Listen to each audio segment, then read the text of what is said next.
Welcome to my channel MSP Shiksha Official. I hope you all are well and focusing on your studies, right? तो जैसा कि मैंने आपको पहले पढ़ा चुका है मैंने थोड़ा सा जिक्र किया है केमिकल रिएक्शन चैप्टर स्टार्ट कर लिए हैं हमने एंड थोड़ा सा जिक्र मैंने पिछले वाली वीडियो में किया है। तो आज हम लोग थोड़ा और जिक्र करेंगे, ठीक है। मैं उसे रिकैप भी करूंगी एंड आगे हम लोग पढ़ेंगे। Okay, so let's get started. So chemical reaction and equation. Okay, so chemical reaction in our daily life. What are the chemical reaction which is in our daily life? So first one is combustion reaction, burning of a fuel, burning of a wood. Okay, these are combustion reaction in the presence of oxygen, right? Rusting in the presence of oxygen, oxygen and water and moisture. Okay, rusting. Digestion. Okay, digestion is also a chemical reaction because when we eat, hydrochloric acid action is there. Okay, we will study in bio that, okay, in detail. Okay, so no need to explain here. Photosynthesis, formation of glucose, right, from the carbon dioxide and sunlight. Rancidity, rotting of the fruits, okay, and vegetables, etc. Now chemical reaction. What is chemical reaction? Right. So the process in which new substances with new properties are formed, that is chemical reaction. Yes. Now chemical reaction involve chemical changes. Right. Chemical reaction involves chemical changes. You have to keep it in your mind. Okay. And here new substance with new properties. Sorry, here. Okay. Now, during a chemical reaction, what happens during a chemical reaction? During a chemical reaction, rearrangements of the atom take place. Right? Rearrangement of the atom takes place. Now, old chemical bonds break to form new bonds. Atoms of one element do not change into atoms of another element. Right? यहाँ पे change नहीं होता है, ठीक है। Do not change. Now the next slide, that is what is reactants and products. So the substance which combine or react, okay, are known as reactants. Here react will be there. Okay, ये cut कर दो, ठीक है। The substance which combine or react are known as reactants. The reactants are always written on left hand side in an equation, right, with a plus sign between them, right. What is products? The new substance product produced in a reaction. जब नए substance बनते हैं किसी दो elements से with new properties is known as products, ठीक है। अब हम इसे लिखते हैं राइट हैंड साइड में, ठीक है। जैसे कि यहाँ पे आप देखो एग्जांपल मैंने लिया है Mg प्लस O2, ये जो है ये हमारा रिएक्टेंट है, ओके। और ये जो हमारा है वो है product.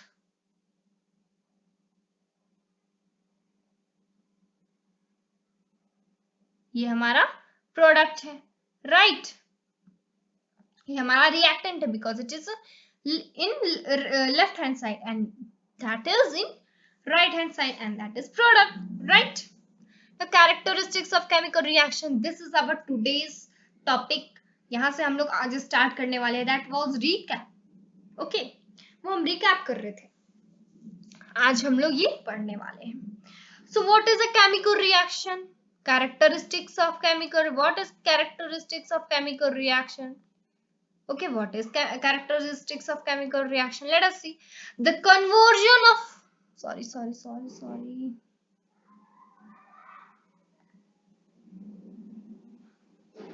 Let it be. The conversion of reactants into products in a chemical reaction is often accompanied by some features which can be observed easily. So, change in temperature, right? अब हम लोग change in temperature देखेंगे क्या होता है change in temperature. तो यहाँ पे पता चल रहा है कि यहाँ पे change होता है temperature का. जब किसी कोई when any reaction takes place तो वहां पे क्या होता है change होता है temperature. Change in temperature. Okay, so अगर मैं इसका कुछ एग्जांपल लूं तो जब क्विक लाइम जो है वो वाटर से जब रिएक्ट करेगा वाटर से तो वो क्या बनाएगा स्लैग लाइम बनाएगा और बहुत सारी हीट एनर्जी प्रोड्यूस होगी. राइट, बहुत सारी हीट एनर्जी प्रोड्यूस होगी. तो यहाँ पे हीट एनर्जी प्रोड्यूस हुई, इसका मतलब क्या है वहां पे टेम्परेचर का चेंज हुआ. Right,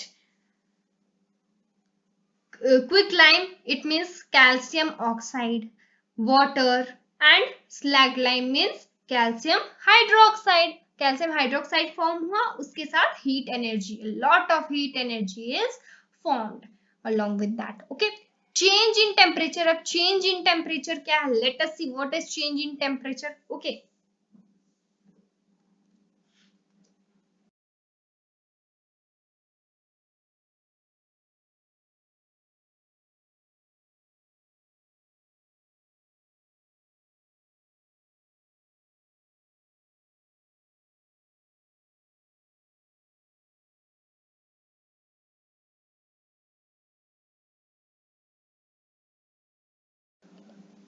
so change in state. What is change in state?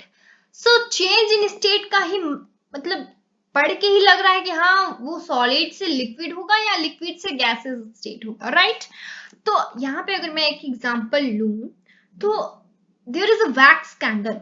Right, candle जब बर्न होती है तो क्या होता है वाटर फॉर्म होता है and carbon dioxide. Okay, water and carbon dioxide form होता है.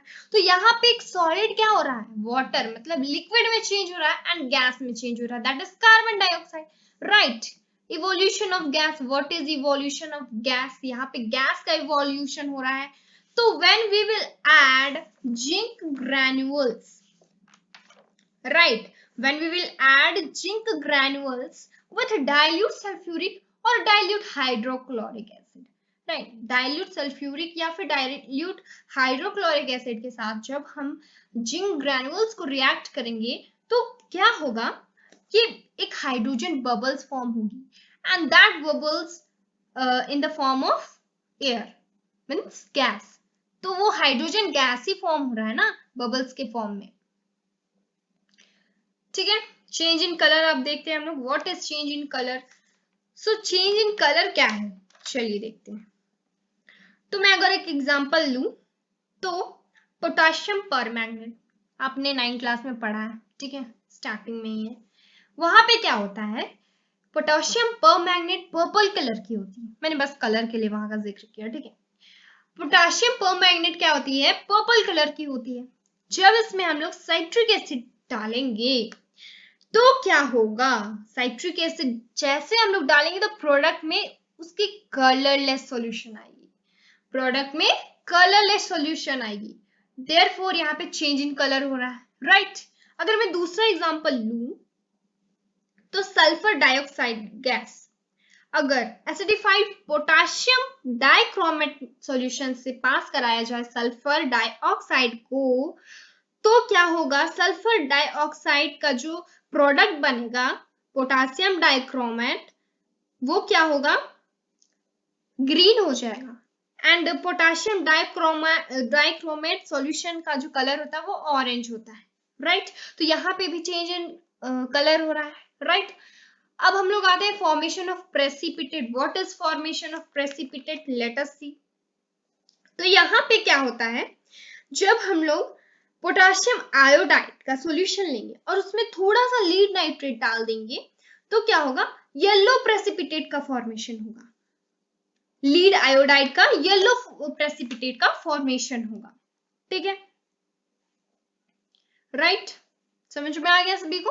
तो हमारी स्लाइड कंप्लीट हो गया, means characteristics of chemical reaction complete हो गया हमारा। नाउ केमिकल इक्वेशन क्या होता है, अब हम लोग ये टॉपिक में आए। Chemical, what is chemical equation? The method of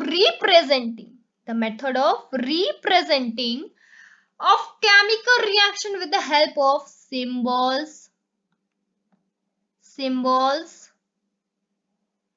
and formula of the substance involved in it is known as chemical equation। इसी को हम chemical equation कहते हैं, राइट? तो यहाँ पे मैंने एक एग्जांपल लिया है, magnesium plus oxygen gives magnesium oxide, right? Magnesium और ऑक्सीजन मैग्नीशियम ऑक्साइड फॉर्म करती है। तो यहाँ पे देखो ये क्या है, यहाँ पे मैग्नीशियम वर्ड इक्वेशन लिखा हुआ है, यहाँ पे उसको हम लोग क्या किया, सिंबल। यहाँ पे मैग्नीशियम का सिंबल क्या है, Mg। Mg से हम लोग डिनोट कर दिए मैग्नीशियम को, ऑक्सीजन को हम लोग O2 से डिनोट कर दिए, राइट? एंड इससे क्या बना हमारा, MgO बन गया हमारा, मीन्स मैग्नीशियम ऑक्साइड। अब वर्ड इक्वेशन क्या होता है, what is word equation? Zinc plus sulphuric acid gives zinc sulfate plus hydrogen। Zinc plus sulphuric acid हमें क्या प्रोडक्ट में दे रहा है, zinc sulphate and hydrogen gas, right? So this is a word equation, this is a, ये पूरा क्या है, एक वर्ड इक्वेशन है। So we can change this word equation to a chemical equation. We can change this word equation to a chemical equation by writing with symbols and formulas, ठीक है, of various substances in place of their names। तो यहाँ पे मैंने वही किया है, zinc plus sulphuric acid gives zinc sulphate plus hydrogen को मैंने यहाँ पे zinc plus sulphuric acid plus zinc sulphate and hydrogen में उसका सिंबल से लिख दिया, ठीक है, उसके सिंबल से लिख दिया, ठीक है। Now how to make equation more informative, कैसे हम लोग इंफॉर्मेशन, जो भी इक्वेशन का जो इंफॉर्मेशन है वो कैसे हम लोग बहुत क्लियर बना दें, ठीक है।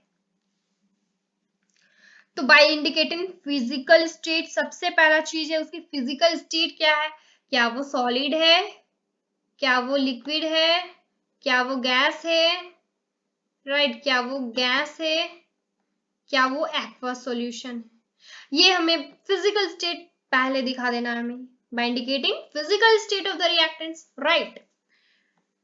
By indicating heat changes, heat का चेंजेस हम लोग दिखाएंगे, ठीक है, हीट का चेंजेस दिखाएंगे कि यहाँ पे हीट के वजह से चेंजेस हो रहा है क्या, ठीक है, changes taking place in the reaction, ठीक है, by indicating the condition under which the reaction take place, किस कंडीशन में वो reaction takes place. Now the next slide, exothermic and endothermic, very easy, very simple, ठीक है, बहुत आसान है याद करना, इतना आसान है मैं कह नहीं सकती।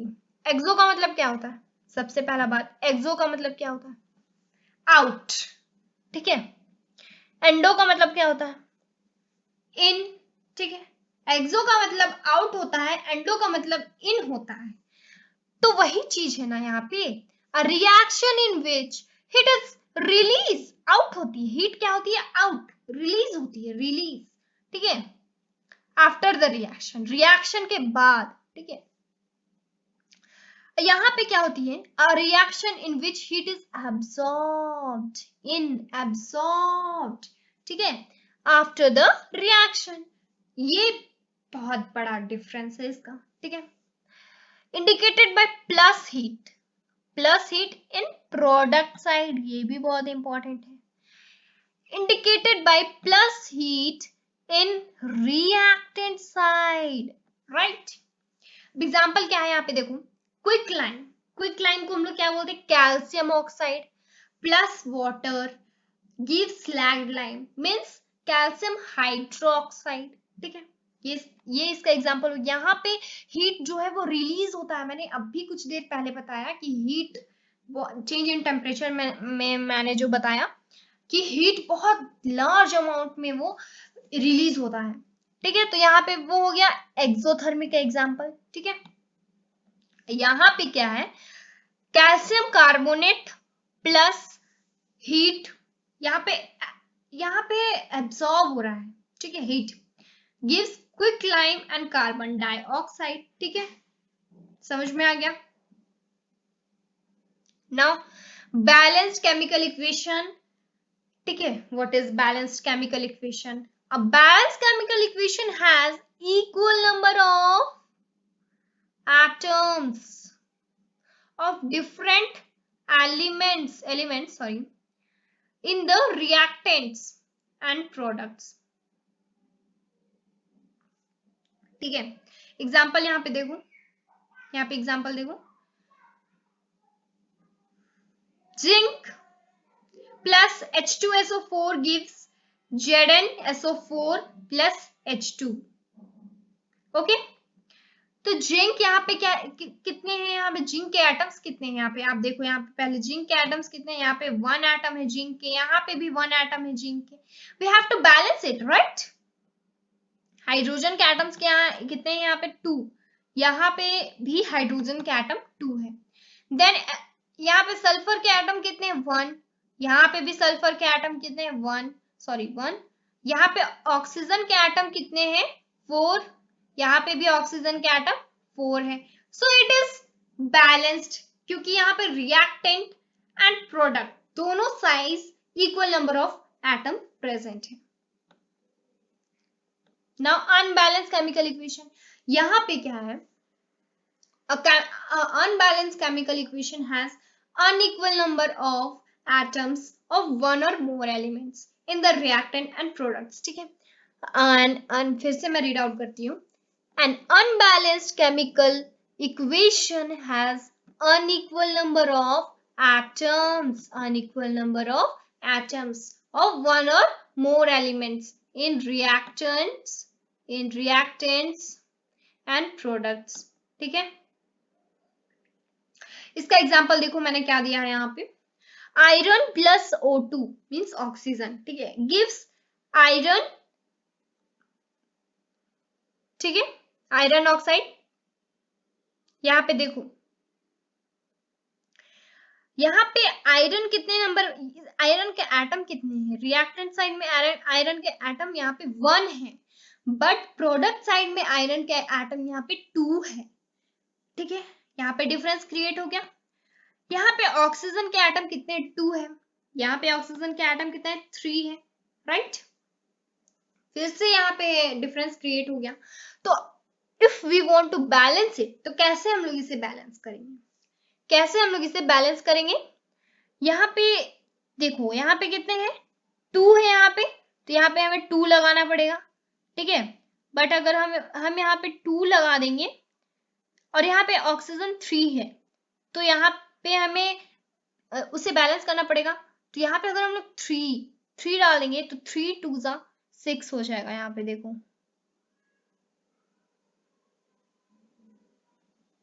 3 डाल दिए हमने, 3 2 6 हो गया, एंड यहाँ पे हम लोग 2 डाल देंगे, 2 2 4 हो गया, आयरन का 4 एटम्स आयरन के हो गए, एंड 2 3 6 हो गया ऑक्सीजन के। मतलब ऑक्सीजन के हमने बैलेंस कर दिया, अब आयरन के हमें बैलेंस करने, तो 2 2 4 हो गया आयरन के यहाँ पे, तो यहाँ पे हमें 4 एटम्स डालने पड़ेंगे आयरन के। ठीक है, समझ में आ गया सभी को? ओके, तो यहाँ पे मैंने कुछ क्वेश्चंस दिए हैं आपको, बैलेंस एंड अनबैलेंस से related. State balance and unbalance equation if unbalanced balance it. यहाँ पे बैलेंस करने हैं आपको, यहाँ पे बताना है आपको, सबसे पहले ये इक्वेशन देखना है, ये बैलेंस है या अनबैलेंस। अगर बैलेंस है तो बैलेंस लिख दो, अनबैलेंस है तो बैलेंस कर दो। ठीक है, एंड आप लोग ये होमवर्क जरूर से जरूर करना। ठीक है, I want the answer in the comment section. ठीक है, मुझे ये आंसर चाहिए कमेंट सेक्शन में। तो प्लीज आप सभी जरूर कर लेना। मैं देखना चाहती हूँ कि कितने अच्छे से आपको क्लियर हुआ है ये concept. Okay, so thank you. So for today till here only. And जरूर आप लोग होमवर्क जरूर कर लेना एंड कमेंट सेक्शन पे जरूर बताना आंसर कितने हैं। यहाँ पे 6 क्वेश्चंस मैंने सिर्फ दिए हैं, ठीक है, 6 question and these are very simple questions, ठीक है, उतने हार्ड नहीं है। So thank you.